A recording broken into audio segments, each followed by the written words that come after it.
Hi, how are you? Hola Greta. Bueno, en primer lugar, abrazos cariñosos a todos y contesto en inglés por respeto a mi brother Kyle, ¿ok?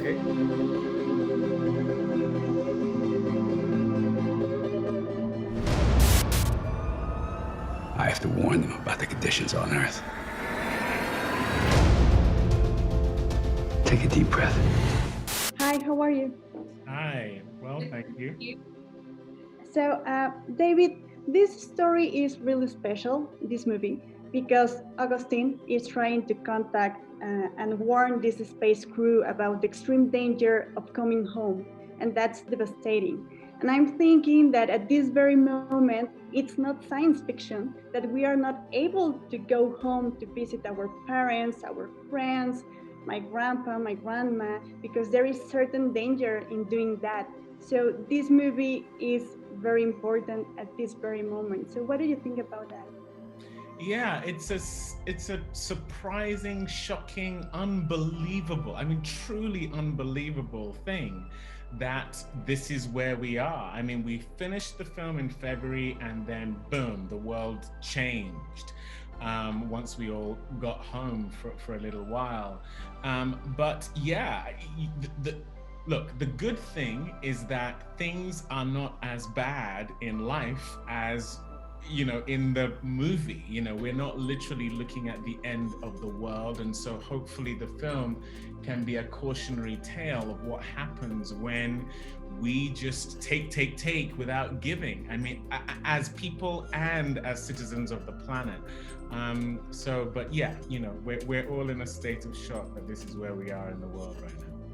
But I think what's good about that, though, is much like we see a light at the end of the tunnel with these vaccines, which are sort of miraculously happening in a much faster fashion than normal, is that we're able to look at this and say, in the film as well, the things that are parallels, of course, is that we're unable to communicate and to be home and to contact and be near the people we love. Mm.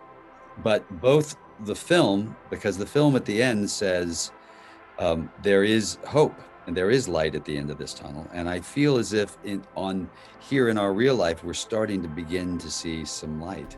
I hadn't connected that. You know, one of my daughters is out of state right now and she's not coming home for the holidays either. And I had not, you kind of made me emotional thinking about that right now. But yeah, you're right. That's a connection I didn't put in there. And I just watched the film last night with my wife and I hadn't put that together. And thanks a lot. Right, that's part of it. That's part of it. This pandemic has brought out aspects of this film that otherwise would not have been as intense. There's no doubt. Unfortunately, it's the case. Yeah, totally. That's ether. It's a spaceship coming back from a planet that we hoped would be our future. I'm really excited to have a chance to talk with you about this movie because the Polaris conversation between Augustine and the little girl, personally, I think is deeply moving. And that makes me think that we all need a Polaris in our lives. And it's not necessarily a lover or a friend or my dad. Maybe it can be a purpose like save the planet or go home or find a new home. Or like Augustine, for me, he is his own Polaris, and at the end is a story about redemption. I think you're absolutely right. I don't know what each and every one of us have to have some form of a North Star, something that sets us, that we can set our goals towards and understand that, you know, when we get off, we have to always reset. You know, my family and how I was raised were always a North Star for me. And I think it makes a huge difference. Augustine, the character that I play, lives with regret. And because of regret, his entire course is to try and seek redemption. And that's, you know, to me, that was the storyline for the film, was in general seeking redemption. Sanchez is my favorite character because I think he makes sense about everything when he talks about the best use of his time. So what do you think about that? I couldn't agree more with you because that's one of the things that I love about the character. First of all, I love that, you know, in a film such as this, there's this Mexican character that is an astrodynamicist, right? So how cool is that, right? You don't find so many characters like that in this industry. And then, yes, I absolutely agree with you. I think the fact that Sanchez is one of the oldest members of the crew also tells you how much he has lived, how many experiences he has lived in his past, in his life. So everything that he's experienced before had made him a better human being. And I think I am a little bit like Sanchez in that sense. You know, I always find my own Polaris somewhere, anywhere, as an inspiration to, you know, follow up and then continue and moving forward, despite any type of challenges and obstacles and all that, because that's exactly what life is about, you know. And I think that's a beautiful part of the film, that we all have to overcome those obstacles and challenges. Yeah, totally. Been thinking a lot about time. Why one person lives a lifetime and another only gets a few years. Felicity, one of the most interesting things about The Midnight Sky is this kind of video simulations from a breakfast or a conversation between girls in spacecraft. So we know about Mitchell and we know about Maya and then we know about Sanchez, but Sully and Aid both have each other, and that makes me think that they don't need to remember, at least not in this way, but they need to look to the future. So that's very interesting. Yeah, it is. It's a really perceptive observation that actually their need for connection is being sated because they are in love with each other and they're having a baby. And as you say, their focus isn't on looking back, you know, that's gone. They're all about where they're going next and how they get there, and that they all get there safely, and it's what, you know, keeps them very much in the here and now and in the present, and gives them, you know, such urgency to their need for survival. Yeah, of course. So, does any one copy? We're not receiving anything. That puts our last contact with Mission Control at 3 weeks. As an actor, I would like to talk about the fact that Augustine never shows his emotions.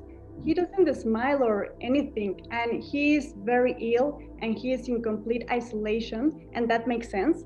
But at the same time, he is the emotional core of the movie.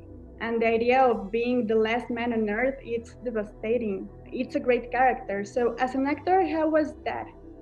Well, I knew that, you know, because the little girl doesn't talk, I can't explain things to her because I would just be explaining it for an audience that's not supposed to be there, you know. Yeah.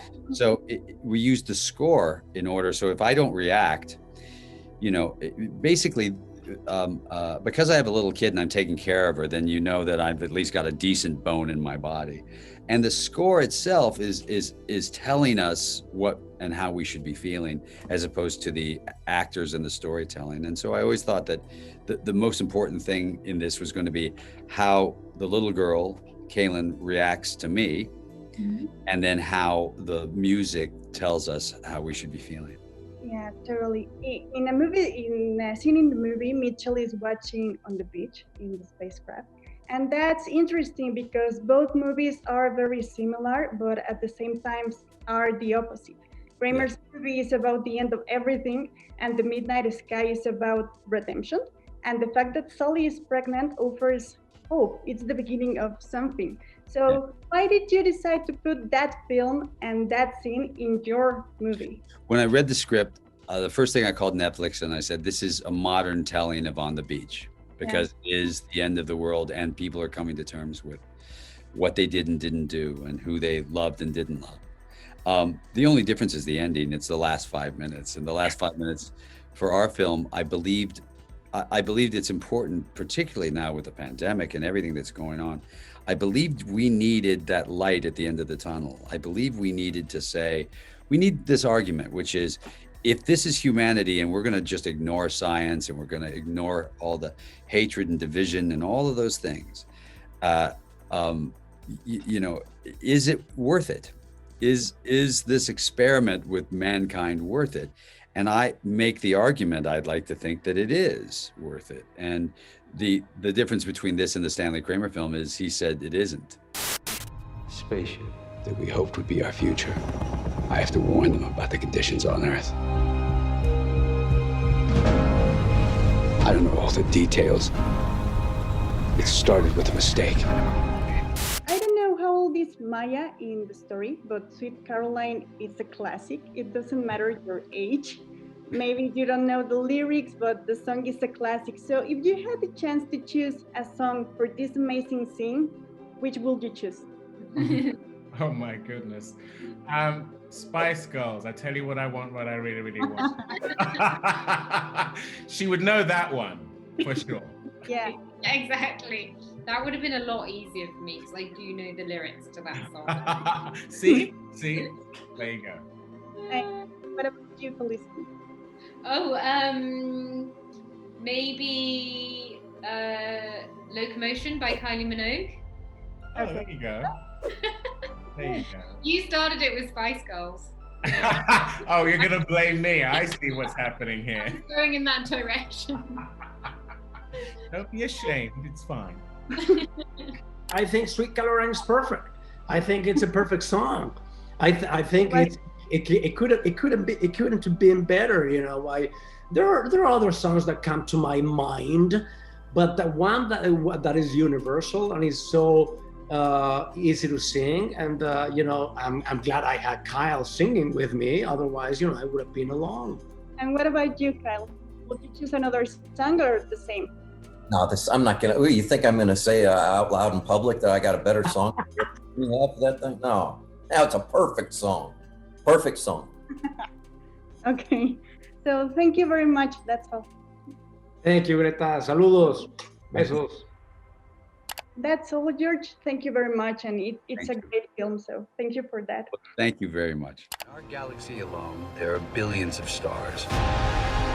At least one of them has the potential to support life.